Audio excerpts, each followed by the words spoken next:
오늘 말씀의 제목은 선함과 지식이 찬 권면, 선함과 지식이 찬 권면이라는 제목으로 말씀을 전하도록 하겠습니다. 저희들은 성경 안에 표현되어 있는 성도 간에 서로서로 어떻게 살아야 될 것인가에 대한 삶의 교훈을 지금 살펴보고 있습니다. 제일 처음에 우리는 서로서로 지체가 되는 몸된 교회의 지체임을 말씀을 통해서 살펴보았습니다. 우리가 몸된 교회의 지체라는 것, 이것은 참으로 놀라운 것이고, 또 이 몸된 교회의 지체임을 통해서 하나님께서는 우리가 온전한 사람으로 살아갈 수 있도록 해 주셨다는 사실을 강조해 주고 있습니다. 어떤 교회든 한 지체만 두드러지고 강조되는 그러한 것은 올바른 건강한 교회가 될 수 없다는 것을 말씀을 드렸습니다. 그래서 고린도 교회에 특별히 성령의 은사를 두루 이렇게 받은 그런 몸된 교회의 특징이 나타나지 않고 특정한 사람이 부각되어서 몸된 교회의 지체됨이 깨지고 부작용이 일어났다는 사실을 말씀을 통해서 말씀드렸습니다.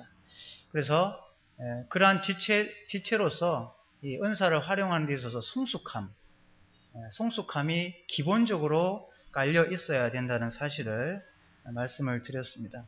그래서 서로를 있는 그대로 받아주고 또 존중하면서 또 소중하게 여기면서 살아가는 삶으로 우리를 부르셨다는 것.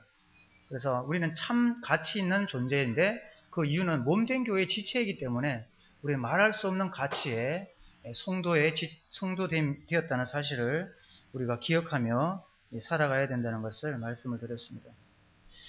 그리고 로마서의 12장에 있는 말씀, 기꺼이 서로를 위해 조연이 되어주는 삶, 이런 말씀을 하면서 서로 우애하고 서로 존경하는 그런 삶이 필요하다는 것을 말씀을 드렸습니다.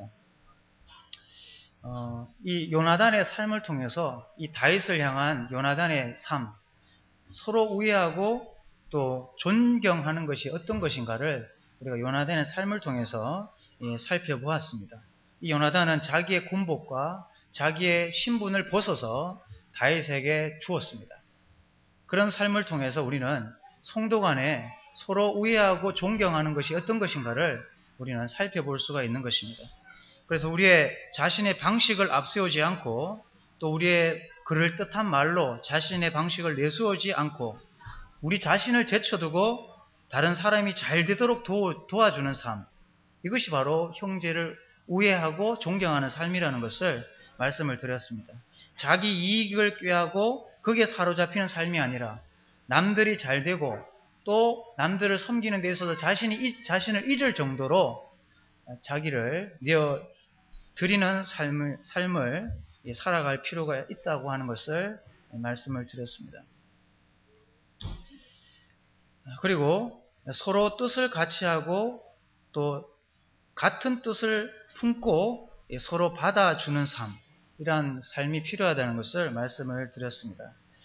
그리스도들 간의 연합을 파괴하는 사단의 주된 전략은 혼란과 영적 둔감함과 잘못된 교리와 교회의 분열이라고 말씀을 드렸습니다. 그래서 교회가 나누어지는 것을 사단이 굉장히 기뻐합니다. 그런데 중요한 것은 이 사단이 분열하는 걸 기뻐하는 이 교회가 연합될 때 참된 능력이 그때서 비로소 발휘된다는 것을 말씀을 드렸습니다. 그래서 주님은 이 몸된 교회, 주님을 위한 이 몸된 교회가 눈에 보이는 실질적인 연합이 이루어지는 것을 기대하십니다. 그리고 연합되는 것을 보시고 또 역사하시는 그 역사를 해가신다는 것을 우리는 살폈습니다. 그래서 연합의 깊이가 그 교회의 성장의 깊이다라고 말씀을 드렸습니다. 교회가 연합되는 것이 깊으면 깊을수록 그 교회는 성장할 수밖에 없다는 것을 말씀을 드렸습니다. 그래서 예루살렘 교회는 항상 마음을 같이 하고 모여서 예배드리고 교제하고 떡을 떼고 그리고 전도하기를 힘쓰는 그 모이고 연합되는 것이 날마다 믿는 자의 수를 더하게 하는 역사로 이어졌음을 말씀을 드렸습니다. 그래서 우리가 아무 일을 안 해도 우리가 연합되면 주님은 우리 몸된 교회를 성장케 하십니다. 우리 가정이 남편과 아내가 하나가 되면 그 가정이 성장할 수밖에 없는 것이고, 각 교회 인도자와 따르는 성도가 하나가 되고 또 서로를 존중하고 또 연합될 수 있다면 그 교회는 성장할 수밖에 없다는 것입니다. 그러한 연합의 중요성, 그런 것을 말씀드렸고, 지금 이 연합이 현재 가능하다는 것, 왜냐하면 몸된 교회를 이미 불러주시고 성령이 하나 되게 하신 것을 힘써 지킬 수 있도록 하는 모든 여건들을 우리에게 마련해 주셨기 때문에 그렇습니다. 지금 현재 가능한 것입니다. 연합은 가능합니다. 그런데 저절로 되는 것이 아니라 성도의 기도와 헌신된 노력이 뒷받침이 되어야 됩니다. 가만히 연합이 되는 게 아니고 성도들이 정말 골방에서 기도하고 또 성도들이 그 연합을 위해서 헌신된 봉사를 하기 시작할 때 참된 연합이 이루어질 수 있다는 것을 말씀드렸습니다. 그래서 서로 먼저 섬기려고 하는 그러한 삶을 우리가 가지게 될 때 교회는 성장할 수밖에 없다는 것을 말씀을 드렸습니다. 그리고 서로 받으라. 지체들 간에 서로 다른 모습이 나타날 수밖에 없습니다. 연약한 자도 있고 강한 자도 있습니다. 강한 자는 약한 자를 비난하지 말고 약한 자는 강한 자를 업신여기지 말고 이렇게 살아갈 것을 말씀을 해주고 있습니다. 그래서 강한 자나 약한 자나 서로 판단하지 말고 편견 가지지 말고 서로 받아주라고 성경은 말씀해주고 있습니다. 그래서 지체가 성경적인 원리가 아닌 다른 율법적 잣대를 가지고 성도를 판단하기 시작하면 그 성도의 신앙이 무너지고 또 상처를 받게 되고 또 자기만의 기준을 내세움으로써 자기가 뭔가 잘못됐다고 하는 죄책감에 사로잡혀서 살아갈 수밖에 없는 것입니다. 그래서 성숙한 자는 내가 좀 되었다고 하는 그런 삶을 인해서 율법적 잣대를 연약한 자에게 갖다 대면서 이렇게 살지 못하는 것에 대해서 비난하는 삶을 멈추라는 것을 말씀해 주고 있습니다. 그것이 연합의 열쇠가 된다고 말씀해 주고 있습니다. 그래서 바울은 미성숙한 자나 성숙한 자 모두에게 서로 비판하지 말고 또 성숙한 사람이 더 큰 짐을 지고 연약한 성도들의 그 연약함을 받아주면서 살아갈 때에 진정한 연합이 이루어질 수 있다는 것을 우리가 말씀을 통해 살펴보았습니다. 서로 뜻을 같이 하여 주고 또 서로 받는 것은 쉬운 일이 아닙니다. 그런데 성경은 이것이 왜 가능한지를 우리에게 설명을 해주고 있습니다. 15장 5절에 보시면은 이제 인내와 위로의 하나님이 너희로 그리스도 예수를 본받아 서로 뜻이 같게 하여 주사 한 마음과 한 입으로 하나님 곧 우리 주 예수 그리스도의 아버지께 영광을 돌리게 하려 하노라. 그러므로 그리스도께서 우리를 받아 하나님께 영광을 돌리신 것 같이 너희도 서로 받으라. 왜 서로 받을 수 있느냐 하면 주님께서 우리에게 먼저 그러한 본을 우리에게 보여주셨기 때문인 것을 강조하고 있습니다. 그래서 그리스도를 본받는 사람은 우리의 성도들 간의 지체들 속에서 이 서로 받는 또 존경하는 삶이 실질적으로 일어날 수 있다는 것입니다. 그래서 주님을 본받는 이 성숙한 삶에서 멀어지게 될 때 주님께서 원하시는 서로를 받고 또 뜻을 같이 하여 주시는 것을 이루는 데 부족하게 된다는 것을 알게 됩니다. 그래서 우리가 하는 게 아니라 주님이 그렇게 하나 되게 해 주신다는 것입니다. 한 입으로 한 마음으로 하나님께 뜻을 같이 하여 주시는 것을 우리가 경험할 수 있다는 것입니다. 그것이 바로 그 삶 자체가 하나님께 영광이 된다는 것을 말씀해 주고 있습니다. 주님께서 이 몸된 대명동교회를 보실 때 서로 화목하게 이렇게 지내는 모습 그 자체, 함께 성도들이 서로 뜻을 같이 하고 한 마음과 한 뜻으로 살아가는 삶 자체를 영광스럽게 보시는 것입니다. 딴 것이 영광을 돌려드린 게 아니라 하나 되게 하신 것을 힘써 지키려고 하는 이 삶 자체에 바로 영광이 된다는 것을 성경은 강조를 해주고 있습니다. 그래서 우리가 이렇게 기도해야 합니다. 서로 뜻을 같이 하여 달라고 하는 기도. 그리고 우리가 서로 다르고 내 기준에 안 맞는 성도라고 할지라도 서로 받을 수 있는 마음을 달라고 하는 그런 기도가 우리에게 있어야 될 줄 압니다. 그렇게 될 때 주님은 그 삶 자체를 영광스럽게 생각하여 주신다는 그것을 알 수가 있습니다. 그리고 오늘 이 시간에는 이 서로 간의 권면에 대해서 살펴보도록 하겠습니다. 우리 성도님들 권면을 서로 주고 받으십니까? 서로 권면. 이 권면은 서로 권하다, 서로 상담하다, 이 바로 잘못된 것을 바로 잡아가다라는 뜻을 내포하고 있습니다. 즉 아주 싫은 소리라고 할 수 있습니다. 경고, 지체가 또 다른 지체에게 경고하는 것입니다. 이 경고를 들어보신 분이 계십니까 혹시? 다른 사람이 다른 사람에게 권면한다. 이것은 결코 쉬운 일이 아닙니다. 제가 권면을 청년 때 한번 해보니까 다 맞는 말인데, 다른 나이 어린 청년한테 권면해보니까 다 맞는 말인데 상처를 받는 모습을 봤습니다. 권면은 함부로 하는 것이 아니구나 라는 것을 깨달았습니다. 다 맞는 말인데 권면을 하는 데 있어서 그 사람이 회복되기를 위해서 한 건데 그 사람은 상처를 받고 있다는 것을 보게 되었습니다. 그래서 권면이 진짜 필요한데 그 권면을 할 때 성경적인 그 권면의 태도와 지침이 있습니다. 그것을 우리가 밝히 깨닫고 그렇게 하는 가운데서 권면이 이루어질 때 진정한 성장과 삶의 변화와 또 성숙한 삶으로 이어져가는 모습이 나타날 수 있다는 것을 우리는 알게 됩니다. 그래서 이런 성도님들을 만나봤습니다. 권면을 받았어요. 그때는 굉장히 기분이 나빴다고 합니다. 그런데 나중에 지나고 봤을 때 그 형제님의 권면이 나를 지탱하게 하고 살렸다는 것을 알게 되면서 나중에 미안하다고 하고 그때는 미처 깨닫지 못했는데 그 뜻을 알게 됐다고 감사하는 그런 간증을 듣게 되었습니다. 그만큼 권면은 우리의 삶에 필요합니다. 우리는 정말 오늘 정확한 신앙을 바른 길을 간다고 하지만 내일 넘어질 수 있는 사람들입니다. 그렇습니까?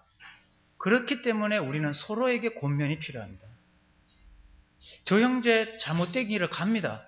그런데 잘못됐다고 이야기해 줘야 되는데 이야기하지 못하는 것, 이것은 사랑을 기만한 것입니다. 사랑하지 않는 것입니다.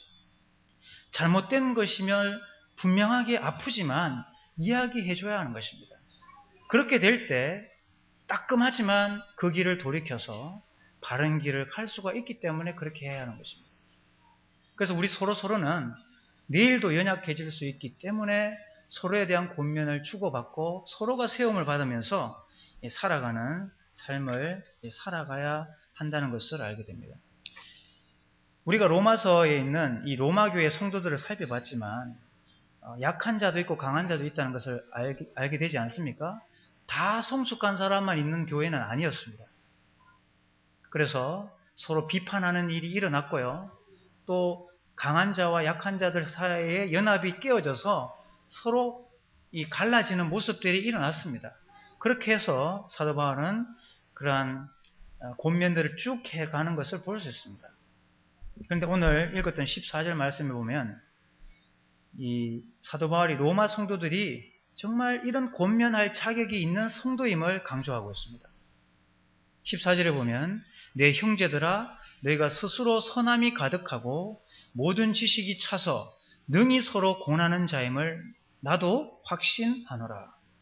그 사도 바울은 로마 성도들을, 교회 성도들을 한 번도 만나본 적이 없지만 소문을 듣고 이렇게 이야기하는 것입니다. 완벽한 교회는 아니지만 로마 교회 성도들은 서로 권면할 수 있는 그러한 성숙한 그러한 지체임을 내가 확신한다고 이 편지에 쓰고 있습니다. 그럴 때 권면할 수 있는 자격이 사도 바울은 뭐다라는 것을 우리에게 강조해주고 있습니다. 두 가지입니다. 그것은 뭡니까? 권면하는 사람이 가져야 될 두 가지. 그것은 첫째, 선함이 가득 차야 합니다. 선함이 가득 차야 한다고 말씀하고 있습니다. 그리고 두 번째는 무엇입니까? 지식이, 성경적인 뒷받침. 모든 지식이 가득 차야 권면할 수 있다고 사도 바울은 강조하고 있습니다. 그래서 제가 청년 때 권면을 했지만 그것이 좋은 효과를 발휘하지 못하고 상처가 된 이유는 뭐냐? 그 안에 선한 것이 가득 차지 않거나 그 지식이 가득 차지 않았기 때문에 일어나는 상처였다는 것을 알 수 있습니다.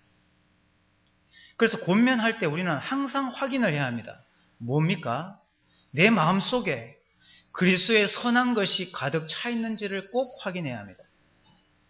그리고 이 권면이 성경적 기준에 있어서 어디를 봐도 전혀 손색이 없는 성경적인 뒷받침이 되는 권면인지를 살펴야 합니다.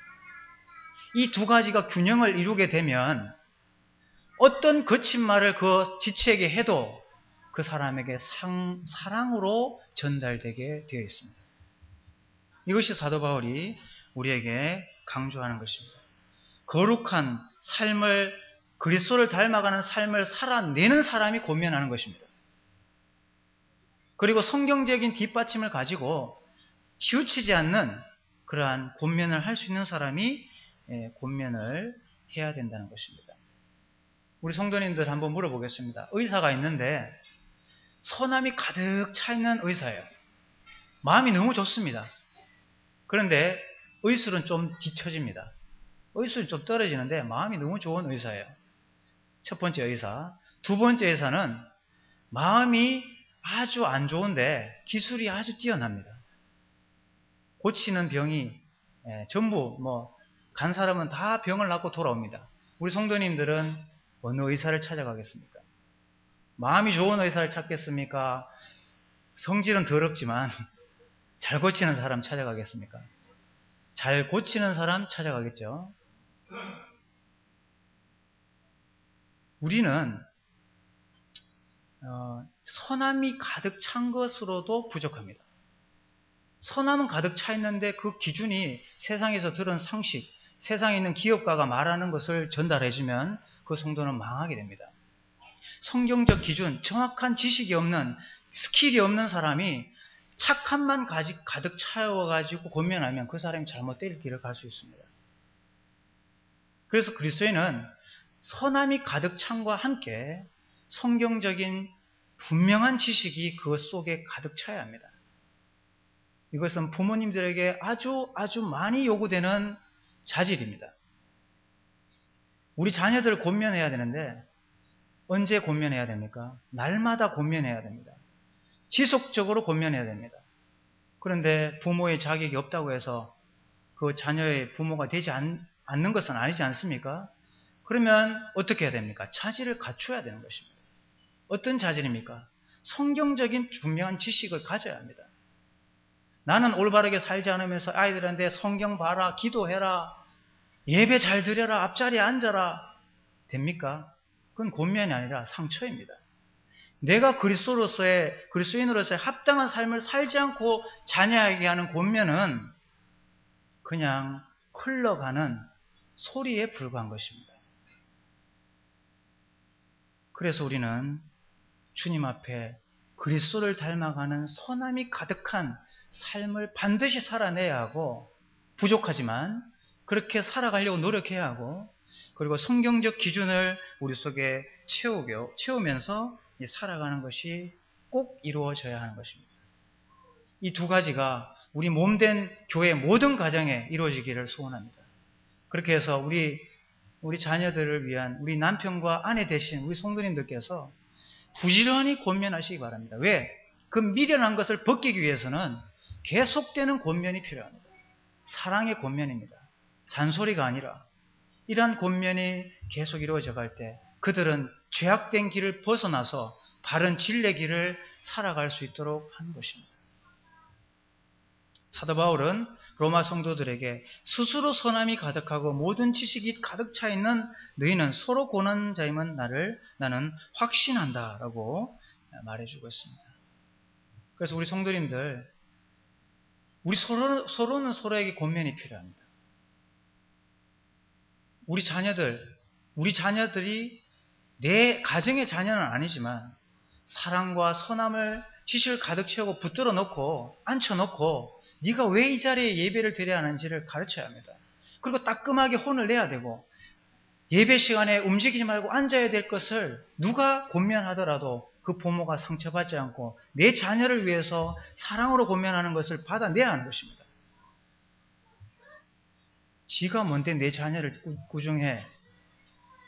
이런 태도가 아니라 정말 우리의 다 똑같은 자녀라고 생각하고 붙들어 놓고 매를 대더라도 내 자녀를 매를 대더라도 저것은 정말 합당한 것이라고 하는 상처받지 않고 내 자녀를 위해서 그렇게 사랑으로 하고 있다는 것을 받아주는 교회가 되기를 바랍니다. 사실 예전에는 몸된 교회에 그런 분들이 계셨어요. 정말 사랑으로 따끔하지만 야단쳤지만 그것이 사랑의 권면인 걸 알았기 때문에 상처받지 않고 우리 자녀를 쉬쉬했습니다. 내 자녀를 때려도 그 성도가 사랑하기 때문에 내 자녀에게 한 권면이라는 걸 믿고 서로를 용납했습니다. 근데 지금은 내가 또 이렇게 해가지고 또 상처받으면 또 안 되니까 계속 소극적으로 그냥 방치해두고 그냥 입 다물고 놔두는 겁니다. 그럼 어떻게 됩니까? 자녀들이. 부모가 못 보는 것을 다른 사람이 보고 지적하면 그걸 감사하게 받아야 하는 것입니다. 그래서 조금씩 개선되어가는 서로를 위해서 권면하고 또 그렇게 해서 죄악된 길에서 벗어나서 좀 성숙한 모습으로 살아갈 수 있도록 하는 그런 몸된 교회가 되었으면 좋겠습니다. 권면하는 삶의 지침을 주보에 적어놨습니다. 첫째는 권면 훈계를 할 때 깊은 관심과 사랑을 가지고 해야 한다는 것을 우리는 생각해야 합니다. 그래서 사랑이 없다고 생각되면 권면하기 전에 좀 더 기도하시기 바랍니다. 내가 저 성도에게 좀 이렇게 그리끼는 걸 이야기하고 싶어요. 그렇게 살면 안 된다는 걸 이야기하고 싶습니다. 그런데 내 마음속에 그리스도에 향한 사랑과 관심이 부족하면 조금 뒤로 미루는 것이 좋습니다. 기도하는 가운데 그 성도가 정말 사랑하는 성도가 되었을 때 가서 따끔하게 이야기하면 그 성도는 그 권면을 주님의 마음으로 받게 됩니다. 그러면 피차가 서로에게 유익이 되는 권면이 됩니다. 그래서 깊은 관심과 사랑으로 권면을 해야 됩니다. 두 번째는 권면은 개인적이어야 합니다. 물론 성경에는 고린도 교회에 사도 바울이 편지를 썼던 것처럼 교회 전체를 상대로 해서 공개적으로 권면했습니다. 공개적인 권면도 필요합니다. 근데 제가 지금 적어놓은 이 말씀은 뭐냐면 그 성도의 연약하고 잘못된 것을 공개적으로 지적하면 어떤 일이 벌어지냐면 맞는 말이지만 공개적으로 받는 그 권면은 분노를 일으키게 됩니다. 그래서 개인적으로 가서 해야 될 권면을 다른 사람이 함께 있는 자리에서 듣게 됨으로써 수치심을 느끼게 되는 것입니다. 그래서 따로 불러서 공개적인 분노가 유발되지 않도록 개인적인 문제이기 때문에 개인적으로 권면하는 것이 필요한 것을 우리에게 생각할 수 있도록 합니다. 그리고 권면은 지속적이어야 합니다. 한 번 권면해서 되는 게 아니라 지속적으로 권면해야 된다는 것을 우리는 생각해 봐야 합니다. 그리고 권면은 순수한 동기로 해야 됩니다. 순수한 동기. 저도 그런 권면을 받아봤고 했지만 순수한 동기가 아닌 권면은 비난이 됩니다. 비난. 사도 바울은 로마서 14장에 비난하지 말라고 했죠. 비난하고 권면의 가장 큰 근본적인 차이는 무엇입니까? 권면도 그 상대를 향한 비난일 수 있어요. 당신이 이렇게 잘못했지 않냐 라고 하는 비난일 수 있습니다. 그런데 비난과 권면의 가장 큰 차이점은 무엇입니까? 그건 순수한 동기입니다. 그 상대를 공격하기 위한 권면은 순수함을 잃어버린 권면은 교회의 연합됨을 잃게 만듭니다. 그래서 내 마음속에 정말 그 권면을 듣는 성도가 정말 사랑하는 성도가 되었을 때 권면을 해야 한다는 사실을 알 수 있습니다. 그리고 권면은 적절한 목표를 세워놓고 해야 합니다. 그리스도의 온전한 사람을 이루어갈 수 있도록 우리는 권면하는 것입니다. 그걸 위해서 권면하는 것입니다. 우리 자녀들이 지금 연약한 신앙, 또 부족한 신앙을 하고 있지만 어릴 때부터 부지런히 계속되는 권면이 필요합니다. 그 온전한 사람을 이루는 목표를 생각하고 자녀들에게 부지런히 권면해야 합니다. 지난주에 그 에스더 5장 말씀을 제가 수요 기도 집회 시간에 말씀을 전했는데, 저는 이 에스더에게 이 모르드게는 누구인가 라는 것을 묵상해 봤습니다. 이 모르드게는 삼촌이었지만 이 에스더에게 딸같이 양육했다, 이렇게 표현돼요. 딸같이 양육했다고 표현되어 있습니다. 계속 옆에서 에스더에게 권면하는 사람, 모르드게가 있었습니다. 사실 에스더가 왕이 부르지도 않는 그 자리에 나갈 수 있었던 것은 모르드게의 권면이 있었기 때문에 가능했습니다. 그 따끔한 권면, 정말 사랑으로 하는 그 권면이 그 에스더의 신앙을 더 성숙한 온전한 사람의 신앙으로 만들었다는 것을 성경은 보여주고 있습니다. 모르드게가 항상 옆에서 에스더에게 계속 권면하는 사람이었습니다. 우리 자녀들에게서 우리 부모들은 그런 모르드게와 같은 역할을 해야 합니다. 간섭이 아닌 정말 온전한 그리스도의 사람이 되게 하기 위해서 끊임없는 그 자녀를 위한 성경적인 뒷받침하는 권면이 우리에게 일어나야 하는 것입니다. 그리고 권면은 적절한 몸의 기능으로 인한 자연스러운 것이어야 하는 것입니다. 몸의 기능에서 당연히 일어나야 할 것이 권면이다라는 것입니다. 근데 권면을 이 두 가지로 나눠볼 수 있는데, 교정적인 권면과 예방적인 권면이 있습니다. 이 교정적인 권면은 뭐냐면 자녀가 다 엉망이 되고 난 다음에 하는 권면입니다. 상처 다 입고 다 엉망이 되고 난 다음에 너 이거 잘못됐다고 회복하는 권면이 교정적인 권면입니다. 이것은 많은 에너지와 수고가 필요합니다. 잘못되기 전에 해야 되는 권면, 이게 예방적인 권면입니다. 그러니까 우리 자녀가 더 어릴 때, 더 연약할 때 계속해서 예방적인 주사를 놔줘야 합니다. 세상 문화가 세상 가치관이 왜 이게 위험한가를 계속 가르쳐야 자녀들이 이 문화를 접할 때도 어떤 기준을 가지고 접하게 되는 것입니다. 요즘 우리 성도 집회 때 송기섭 형님도 말씀하셨지만 스마트폰은 나도 어떻게 할 수 없다고 이렇게 형님이 말씀하셨어요. 그 형제님이 자녀를 키울 때는 스마트폰이 없었는데 지금은 스마트폰이 있는 시대에 자녀를 키웁니다. 더 어려운 시대를 우리는 자녀를 키우고 있습니다. 예배 시간에 스마트폰을 붙들고 거기에 집중하고 주님께 집중하지 못하고 거기에 집중하는 우리 자녀들을 어떻게 권면하고 어떻게 바로잡아서 예배자로 만들어낼 수 있을까요? 그런 목표를 우리가 가지고 계속되는 그 권면이 우리에게 있어야 합니다. 그래서 이 선함과 지식을 가득 채운 권면이 될 수 있도록 우리는 준비를 해야 합니다. 그래서 권면하기 전에 자기 스스로의 삶을 평가하시기 바랍니다. 나는 지금 잘 살고 있는가? 나는 그리스도의 삶의 성경적 기준대로 지금 살아가고는 있는가? 이것을 분명히 먼저 점검하시기 바랍니다.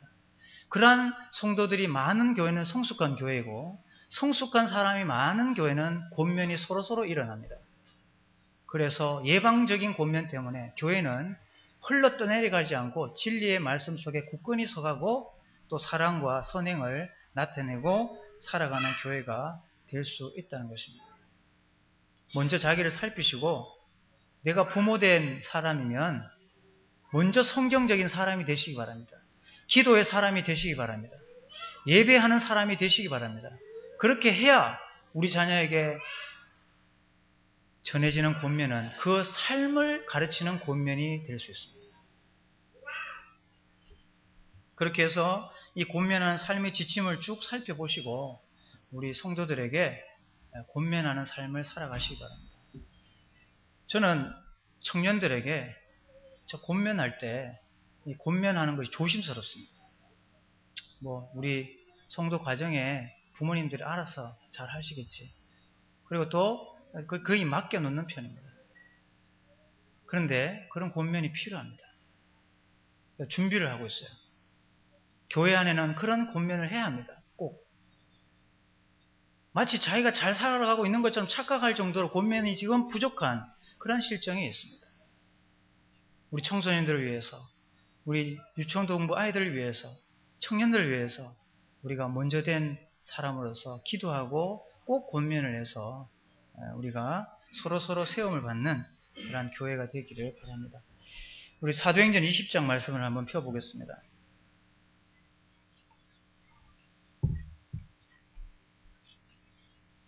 사도행전 20장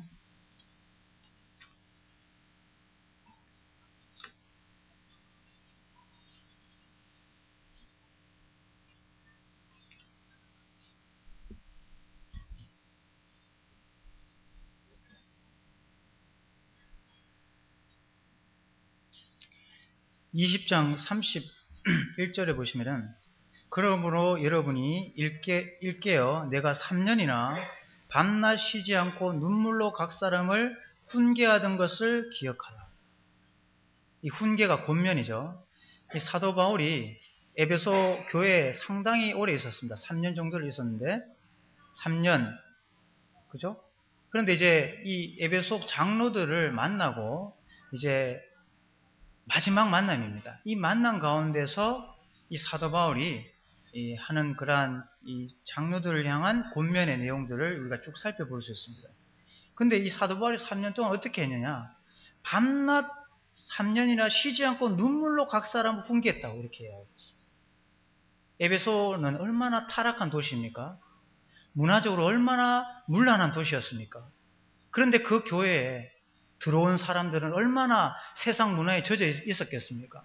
그런 가운데서 성경적 가르침을 계속해서 훈계했던 바울을 볼 수 있습니다. 그렇게 했을 때 에베소 교회는 든든한 교회가 될 수 있었다는 것입니다. 교회는 이런 인도자가 필요합니다. 훈계할 수 있는 사람. 정말 이러한 아버지의 마음으로 각 사람을 붙들고 밤낮 잘 되라고 이렇게 이야기해 줄 수 있는 사람이 필요합니다. 우리 성도님들이 그러한 성숙한 신앙으로서 우리의 다음 세대들에게 그러한 역할을 해 주시기를 바랍니다. 지속적으로 또 사랑으로 또 순수한 동기로 그렇게 잘 되기를 바라는 마음으로 그런 것을 이야기해 줬던 이 사도 바울의 이 모습을 볼 수가 있는 것입니다. 그렇게 됐을 때 이 헤어지는 모습이 어떻습니까? 37절에 보시면 다 크게 울며 바울의 목을 안고 입을 맞추고 다시 그 얼굴을 보지 못하니라 한 말로 말미암아 더욱 근심하고 배까지 그를 전송하니라. 사도 바울이 다시 만날 수 없다는 말을 들었을 때 에베소 장로들이 어떻게 했습니까? 더 크게 울었습니다. 아니 이 바울을 내가 이렇게 못 보다니 하면서 안타까워서 우는 것입니다. 근데 바울은 어떤 사람입니까? 매일 그 사람들 지적하는 사람이었어요. 좀 잘 살아라. 왜 이렇게밖에 못 사냐. 좀 잘 살아. 이렇게 잔소리하는 사람이었습니다. 근데 이 장로들이 야 잘됐다. 이제 다시는 못 보니까 이제 그 잔소리 안 들어도 된다. 속이 시원하다. 이렇게 하고 헤어지는 게 아니죠. 정말 아쉬워서 이 바울의 얼굴을 못 보는 것이 너무 아쉬워서 이렇게 목을 안고 우는 것을 볼 수 있습니다. 우리 성도님들이 여기 계시다가 소천하시거나 또 다른 데로 가실 때 아우 그 성도 정말 잘 소천했네 또 잘 갔네 이런 평가를 받으면 얼마나 슬픕니까 그죠? 그래서 정말 그러한 평가를 받지 않기 위해서라도 우리는 참으로 이 몸된 교회에서 바른 그러한 합당한 그리스도인의 삶을 살아가야 됩니다. 그런 비난 안 받기 위해서 권면을 막 자제하고 에이, 또 잔소리로 들으면 또 내만 손해다 이렇게 하는 교회가 아니기를 바랍니다. 사랑으로 선한 동기와 또 지식이 가득 찬 권면이 서로 일어나서 아이고 그렇습니까? 제가 고치겠습니다. 제가 잘못됐습니다. 라고 하는 그런 시정하는 그렇게 깔끔하게 상처받지 않고 그렇게 서로 편안하게 권면할 수 있는 그러한 교회이기를 원합니다. 밤낮 쉬지 않고 권면하는 이 사도 바울, 그런 바울을 우리가 닮고 또 이 땅의 삶을 살아갔으면 좋겠습니다. 그리고 조금 더 덧붙여서 27절에 보시면은 27절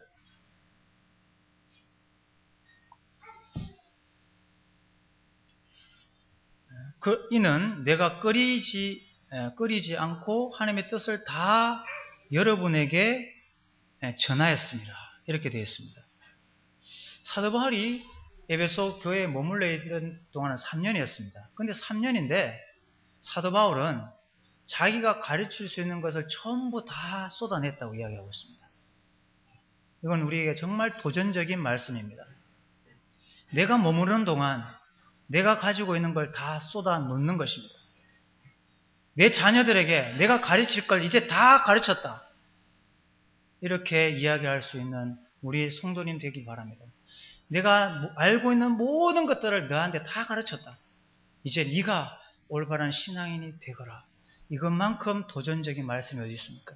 사도 바울은 3년이지만 성경 창세기부터 요한계시록까지의 내용들을 총망라해서 그것을 압축하여서 그들에게 다 전하였다고 강조하고 있습니다. 우리가 사역하고 우리가 교사로서 가르칠 날이 얼마인지 알 수 없지만 이 사도 바울이 한 이 고백이 우리 교사들의 도전적인 고백이 되길 바랍니다. 내가 교사를 하는 동안 우리 아이들에게 내가 가르칠 수 있는 걸 모든 걸 다 가르쳤다고 하는 고백을 할 수 있는 교사이길 바랍니다. 저 또한 언제까지 할지 알 수 없지만 이 고백을 하기를 원합니다. 내가 알고 있는 걸 다 쏟고 주님의 나라에 갈 수 있도록 또 내 할 일을 마쳤다고 할 수 있는 그러한 고백이 되기를 바랍니다. 마땅히 해야 할 권면이 우리에게 일어나야 합니다.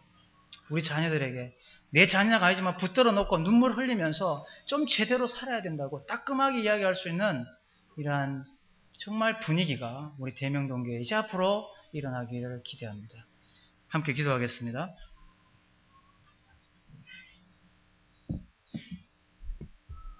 아버지 하나님, 우리가 서로 모여서 모이는 가운데 어떻게 살아가야 되는지를 우리가 나누었습니다. 우리가 몸된 교회의 지체로서 서로 우애하고 존경하고 또 선신하며 뜻을 같이 하여서 또 우리가 서로를 받으며 또 서로를 권면하는 사람이 되어야 함을 교훈해 주신 걸 감사드립니다. 우리는 연약하고 부족함이 있으며 오늘 신앙을 잘 하다가도 내일 죄악으로 인하여 넘어질 수 있는 자들입니다. 그 잘못된 길을 갈 때 우리가 서로를 권면할 수 있어서 우리가 바른 길을 서로를 위해서 권면하는 것으로 바른 길을 갈 수 있는 참된 그러한 그리스도 안에서의 삶이 일어날 수 있기를 원합니다.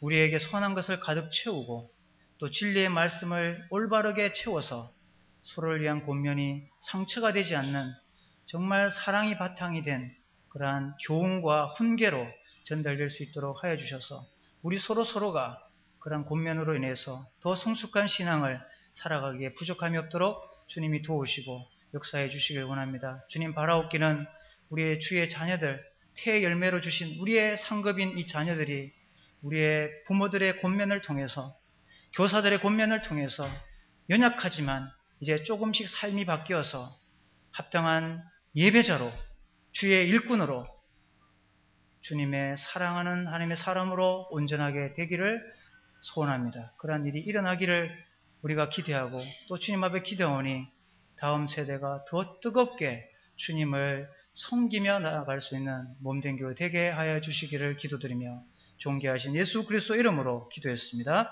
아멘. 감사합니다.